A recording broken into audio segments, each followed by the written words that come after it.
पछिल्लो समय टिकापुरमा अंग्रेजी भाषा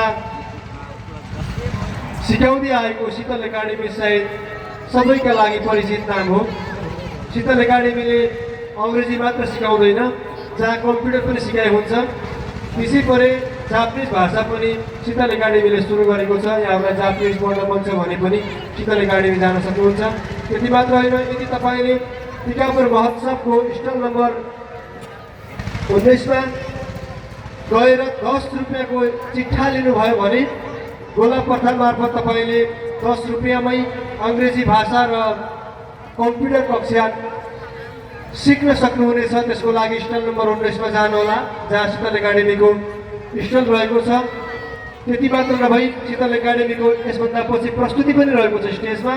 त्यसैले म यसभन्दा पछिको आफ्नो प्रस्तुतिको लागि स्टेजमा आमन्त्रण गर्न चाहन्छु टिकापुरमा ख्याति प्राप्त अंग्रेजी तथा कम्प्युटर शिक्षामा विशेष जोड दिँदै आएको शीतल एकाडेमीका कलाकारहरूलाई आफ्नो सुन्दर प्रस्तुतिको लागि स्टेजमा आमन्त्रण गर्न चाहन्छु।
धेरै धेरै धन्यवाद छ शीतल एकाडेमीका कलाकारहरूलाई।